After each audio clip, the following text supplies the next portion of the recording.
We are NXT. I'm not going to sit here and lie to you, folks. I really am not. I'm not going to sit here and lie to you guys. My God, that was a great show. Oh, I can't wait. Oh, listen here, folks.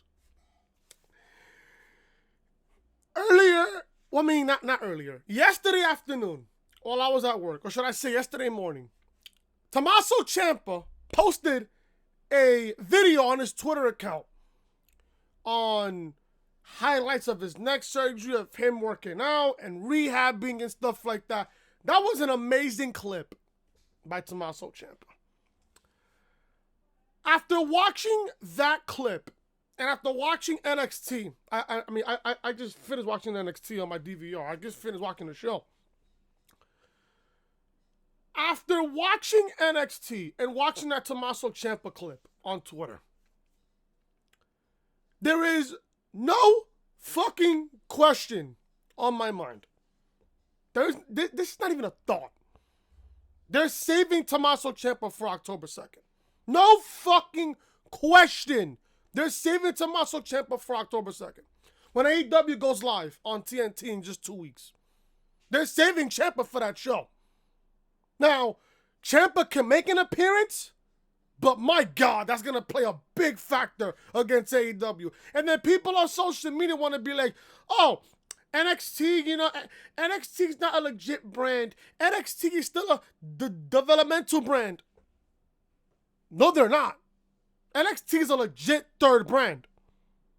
They're a legit third brand, folks. Legitly, they are a third brand. I don't give a fuck who I trigger. I don't give a fuck who I piss off. NXT is a third fucking brand, folks. And after watching NXT today, and I just finished watching it, after watching NXT, I'm all set, bro. I'm all set. NXT literally delivered the first shot towards AEW. Triple H is like, bring it on, bro. Bring it on. This was a fantastic episode of NXT tonight. Fantastic! Although there are a little bit of negatives. I'm not gonna lie to you. NXT was a fantastic show, but it was nowhere near a perfect show. NXT wasn't a perfect show. It was a great show. And yes, it felt like a takeover show. There were matches there on this card on last night that it felt like takeover. Dream versus Strong felt like a takeover. The Fatal 4-Way match felt like a takeover. Listen, I want to visit Full Sail University. I really do. As a matter of fact, this offseason, I'm going to go to Full Sail University and watch the NXT show. I really am. I want to. I really do. Best than believe I really do. We're going to go over everything here on the NXT debut on USA Network tonight. And I made a prediction just a few weeks ago that Roderick Strong was going to win the North American Championship. Look what happened tonight. Look what happened on this show. I'm excited, bro. If you guys enjoyed NXT tonight, smash that like button as hard as you possibly can. NXT was a fantastic show last night. It was a great show.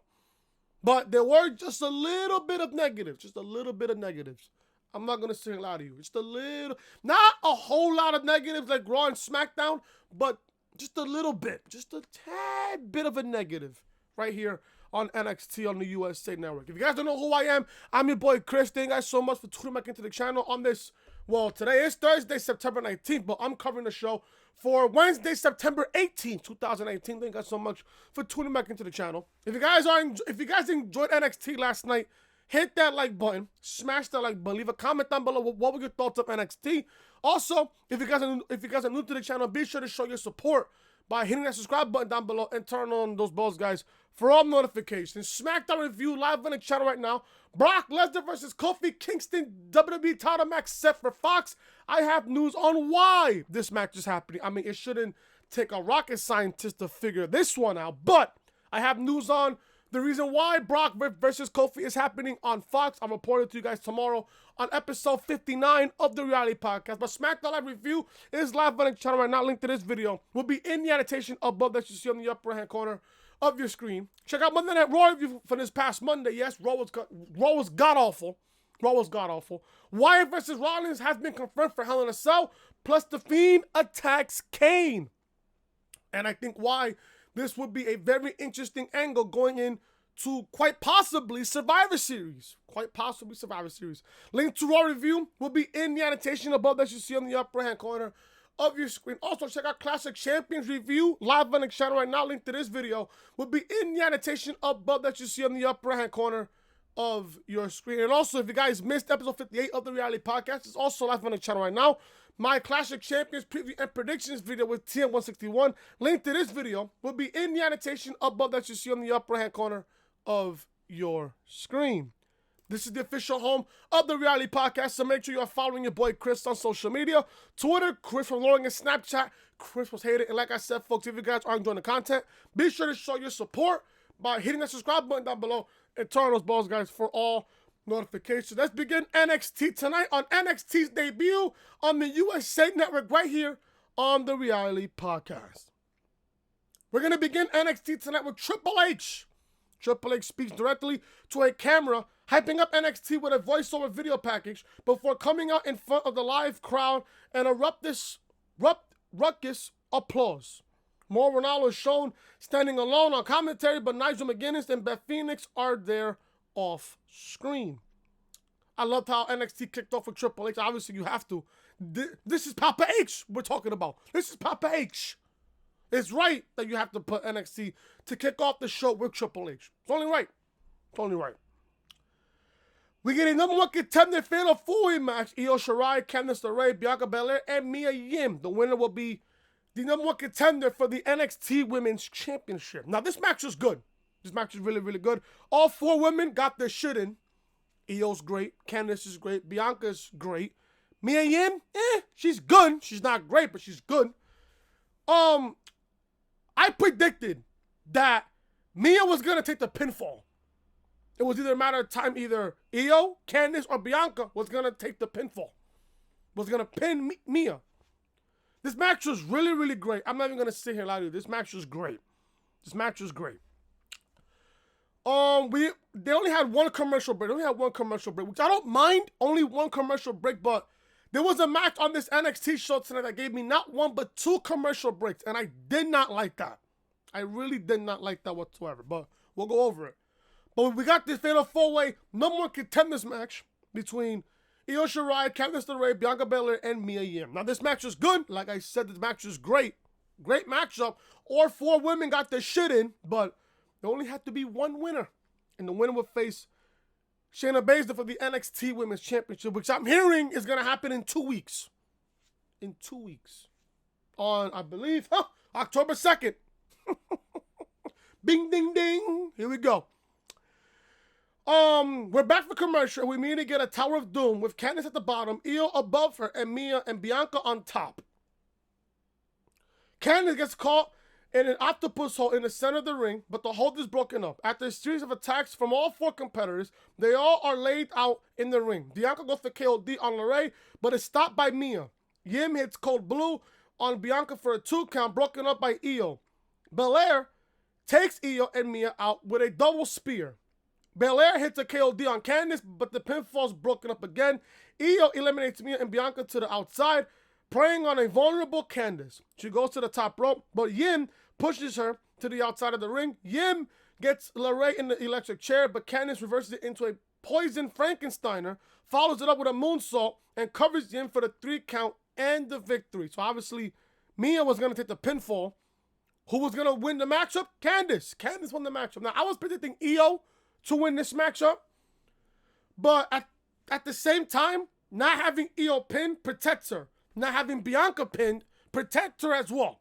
They don't look weak. They both look strong coming out of the matchup. Why? Because they didn't get pinned. They didn't get pinned.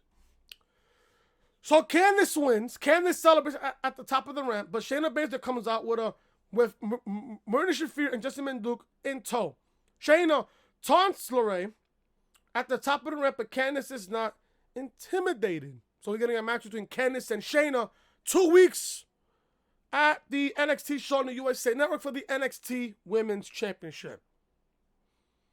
Now, I was hoping this would be at a takeover, but the fact that they're giving this to us in 2 weeks' time, I'm okay with it. I'm okay with it. Now, the question is obviously going to be answered in 2 weeks. Does Candice take the championship from Shayna Baszler? I don't know. I would love to see it. If anything, I would love to see it at a takeover. I want to see that at a takeover.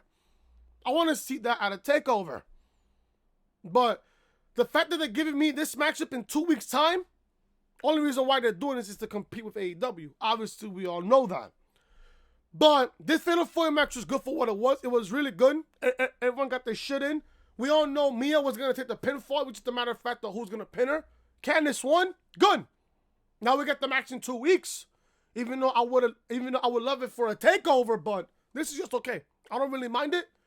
Candice wins. She faces Shayna in 2 weeks' time for the NXT Women's Championship, which should be a doozy. I can't wait. Velveteen Dream and Roderick Strong are shown backstage getting ready for the match later tonight, and then a commercial break happens. Back for commercial break, we get a video package hyping up the rivalry between Keith Lee and Dominik Dijakovic, and the match between the two is advertised for next week.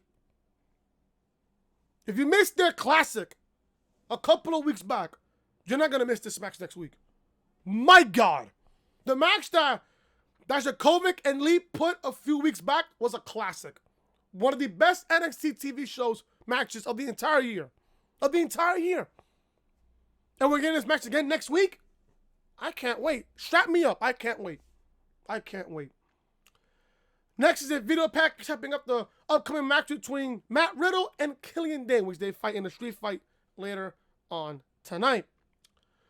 We get a match between Cameron Grimes and Sean Maluta. This match was quick. If you blinked, you missed the match. Maluta runs right at Grimes when the bell rings, but Grimes catches him with a double boot stomp to the chest and pins him immediately for the 3 count. Squash. Complete squash. Good. Cameron Grimes is starting to get built up in NXT. I want to see more of Cameron Grimes. I want to see more of him. He did a magnificent job on the NXT Breakout Tournament. He did a really great job. But I want to see more of Cameron Grimes. I want to see more of it. I think 2020 will be his year. So Cameron Grimes wins against Sean Maluta in a very quick matchup. If you blinked, you missed the match.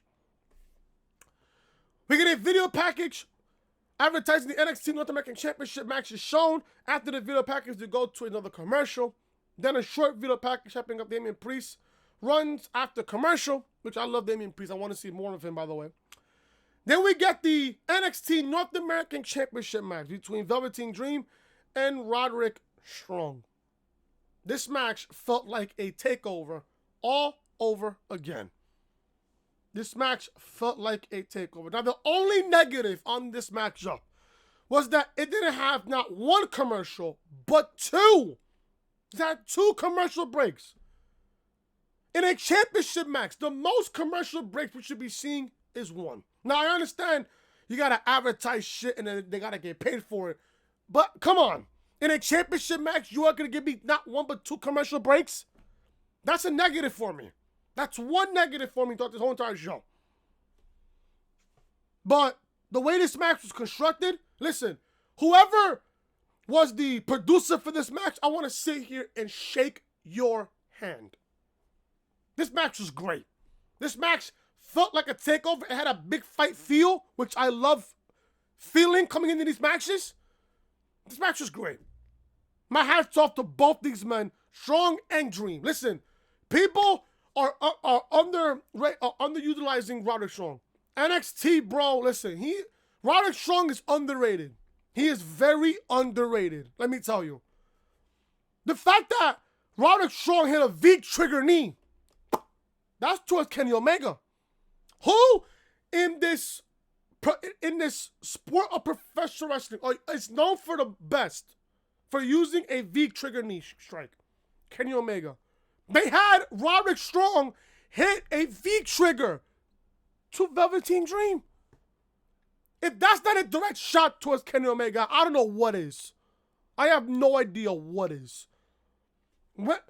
I mean, we barely see Roderick Strong use a V-trigger, but the fact that he used it tonight, I loved it. I fucking loved it. My God. My God. This match was great. This match was fantastic. I'm not even gonna lie to you. Like I said, this match had a takeover vibe. This match had a big fight feel, and I love feeling that when it comes to NXT. I hope we get that next week with Keith Lee and Dijakovic again next week. I feel like we have to get that again next week. That matchup was fantastic in its own right. Tonight, we're Strong and Dream for the North American Championship. A great matchup. This was a great match. Great matchup. Strong hits a V-trigger knee strike onto Dream, then tangles him up in the ropes, hitting him a series of forearms, a pendulum backbreaker, and a dragging bomb for a 2 count. I thought the match was over right there. Strong reverses the kick out into a stronghold. Dream makes it to the ropes for a rope break, but the rest of Undisputed Era comes out and surround the ring. Now, I didn't mind this, but then again, it wasn't needed. I didn't really mind this, but then again, at the same time, it wasn't really needed. But obviously, Strong is part of Undisputed Era, so it called for it. Strong trips Dream into the referee, which takes out of the ring. Which takes out the referee.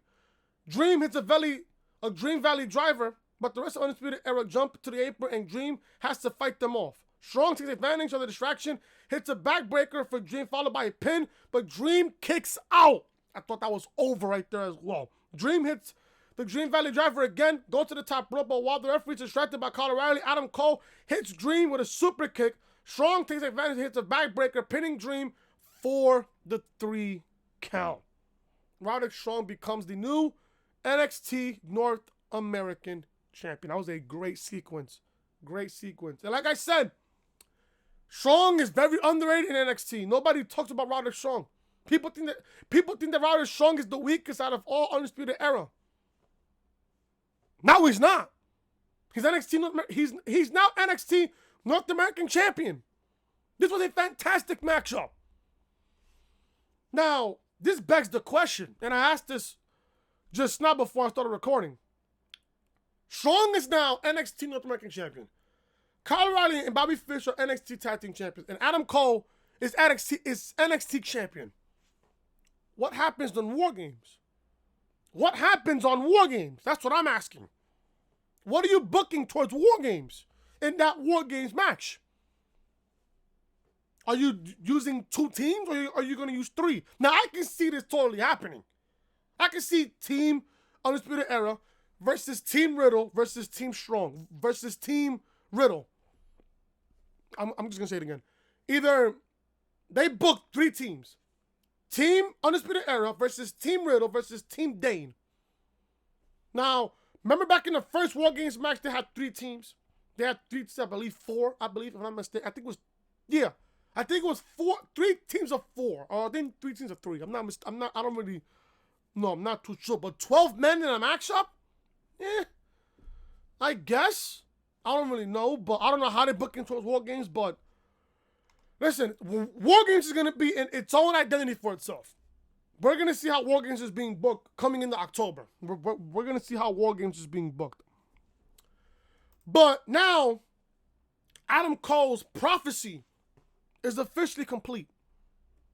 NXT now has being ran right now by Undisputed Era. They have all 4 men's titles. Now, I wouldn't be surprised if they add a 5th person in Undisputed Era, meaning a woman, and her carrying the NXT Women's Championship.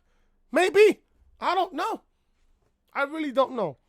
But this was a great spot there. This match is fantastic. Listen, if you guys missed NXT last night, go watch the match. Go watch the show. It was amazing. The show was fucking amazing.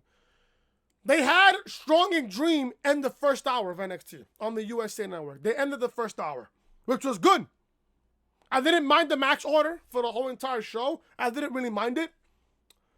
But if I was to change one thing about the order of the show, I would have put Riddle and Dian on the first hour to end the first hour and have Dream and Strong end the second hour of NXT. That's what I would have done. other than that, the match order was good in its own right. It was really good in its own right. But Strong wins. All 4 members of Undisputed Era carry gold. And then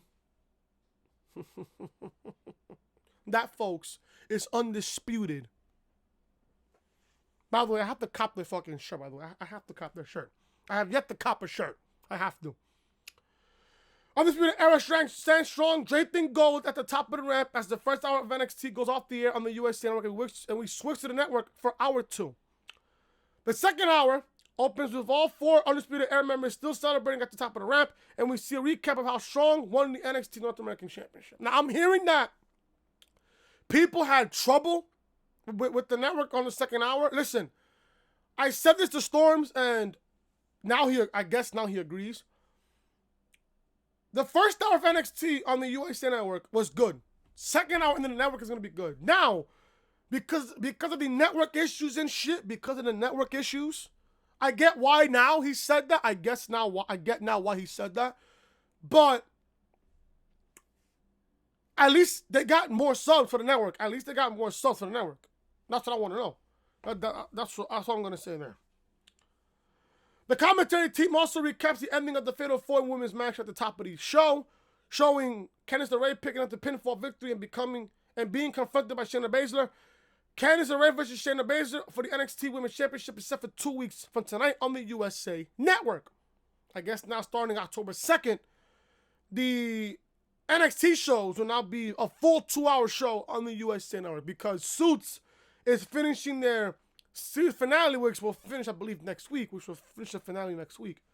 So that's why they're having 1 hour on the USA and the second hour on the network. But starting October 2nd, they're going to go a full 2 hours on the USA Network. We get a match between Pete Dunne and Arturo Rujas. Match is good. Listen, I love Pete Dunne. Pete Dunne is good. I love Pete Dunne. Listen, I'm not going to shit on Pete Dunne. Pete Dunne's good. Just know Pete Dunne won. Dunne catches Rujas in a triangle, but Rujas escapes, catching Dunne with a kick to the head and a German suplex into a pinfall attempt that ends with a 2 count. Dunne catches Rujas in an insecurity that goes for a triangle choke but rolls over, sits on top of Rujas and snaps his fingers, earning a submission victory. So Pete Dunne wins again. Pete Dunne's starting to get built up. Does he end up being the one to challenge Strong for the North American Championship? They have a story there. Remember when Pete Dunne and Strong were tag team partners until Strong stabbed him in the back and then joined Undisputed Era? They can play out based on that. I wouldn't mind that. A match on War Games between him and Strong? I wouldn't mind that, folks. Or maybe on NXT TV. I wouldn't mind. Wouldn't really mind. So Pete Dunne picks up the victory over Arturo Rujas. Later tonight, we got Oni Lorcan versus Lio Rush in a match to determine the number 1 contender for the Cruiserweight Championship. Now, I'm hearing that the Cruiserweight division and the championship will be going to NXT. Good. Can you imagine the Cruiserweight division on a takeover show? I think they'll get over, low-key. I think they would. The same video package from last week, advertising Dakota Kai's return once again, should be returning to NXT next week. We get a match between Xia Li versus Aaliyah with Vanessa Bourne on ringside. Now, I hate Aaliyah. She's just fucking bad and bougie. I don't really like Aaliyah. This match wasn't that bad, but the match only went 4 minutes. I'm not gonna lie to you. Xia Li wins here with the tornado kick onto Aaliyah for a 3-count pinfall victory. I don't really care about Aaliyah. I don't care about Vanessa Bourne. They are the NXT versions of Alexa Bliss and Nikki Cross. Or the NXT version of the Iconics. Just terrible. Why are they on my television? I don't know. Another negative towards the show. Why are you putting Aaliyah on this show? She's trash. Yes, she's cute, but she's trash in the ring. She's green as grass in the ring. Xia Li wins over Aaliyah in 4 minutes. We get Oni Lorcan and Lio Rush are shown backstage getting prepared for the match. Before commercial, commentary tells us that Kushida is in action next. We get Denzel, I can't pronounce his name. Dejonetti, okay, I can't really pronounce his name, comes out to the ring, but 3 members of NXT UK's Imperium, Marcel Bartel, Finn and Alexander Wolf, attack Denzel and take him to the ring, take him out of the ring, and they stand tall in the ring facing the entrance ramp, standing in salute as as the United Kingdom champion Walter comes in the ring, standing with his fellow Imperium members. Now, I cannot sit here and lie to you. I don't mind Imperium showing up on the show, but can I ask why are they on the show? That's all I'm asking. I don't mind. Listen, I don't mind Imperium. Imperium is starting to become one of my favorite stables in NXT overall, next to Undisputed Era. I just gotta ask, why are they on the show? Another negative, a little bit of a negative. I don't mind Imperium. I don't mind them on the show. I just gotta ask, why are they on the show? What's the purpose of them on the show? Walter, and listen, I love Walter. Walter is amazing. After watching him on NXT TakeOver New York against Pete Dunne, and then NXT UK TakeOver Cardiff against Tyler Bate, my God. Walter is starting to grow on me. I'm not gonna lie to you. Walter is starting to grow on me. No cap. He really is. Walter cuts a promo with the rest of the Imperium standing behind him, saying that they are in NXT to restore honor to the sport of wrestling. Kushida comes out, saying the Imperium are taking his time, so now their time belongs to him. Kushida takes out Bartel, Eichner, and Wolf, but Walter grabs Kushida and tries to get him in the ring. Kushida escapes with a kick to Walter, and we are told that Kushida has challenged Walter to a match. When will that happen? I'm going to guarantee you maybe 2 weeks' time in NXT when AEW has the television show on TNT. Maybe. But I didn't really mind this at all. Like I said, I don't mind Imperium on the show. I'm guessing they are building a match towards Walter and Kushida. Let's just see what happens there. That's obviously a David versus Goliath type matchup, which I don't really mind seeing. I don't know when they're going to book this matchup, but if I'm going to sit here and guess, probably in 2 weeks' time. Or maybe down the road in NXT TV. Maybe down the road. But if my guess, I'll have to say in 2 weeks' time. We get Oney Lorcan versus Lio Rush to determine the number one contenders ship for the Cruiserweight Championship. I'm going to say this right now. Lio Rush has been built up on this show and looked more fantastic than his entire run managing Bobby Lashley. Lio Rush was god-awful on the main roster. He was annoying to fucking hear. Whenever Lio Rush spoke, I would just mute the television set because I don't want to hear you talk, bro. I really don't. Now, him in NXT, he fits like a fucking glove in NXT. He's perfect for NXT. Hopefully, obviously he's going to be in the Cruiserweight division. A match with Lio Rush against Drew Gulak for the for the North American. I'm thinking about the North American title match here. Lio Rush and Drew Gulak for the Cruiserweight Championship. I wouldn't really mind it. That'd be a great matchup for a takeover. Can you imagine Lio Rush and Drew Gulak for a takeover match to kick off the show? Holy shit. Now that's something I can get behind. But I know you're asking. Why is Lio Rush competing for a number one contender shot for the Cruiserweight Championship? If I have the answer to tell you, I don't know. Now, according to the report, this has been waiting for a long time. Triple H wanting Lio Rush in NXT. This has been booked for a long time, from what I'm hearing reports. I'll read it for you guys tomorrow on episode 59 of the Reality Podcast tomorrow. But this match is good. I love Oney Lorcan, Lio Rush. I got to see more of him in the ring. People were telling me that he was good in Ring of Honor, and obviously I heard he was in House of Glory, obviously, because I was watching JD's NXT review from yesterday. But this match was good for what it was. This match was really, really good. Lio Rush wins here. Just as Lio Rush looks like he was going to fade, Rush gets a second wind, reaches the ropes with his right foot to force the rope break. Lorcan goes for an open hand strike, but Rush returns the offense with his own flurry of strikes.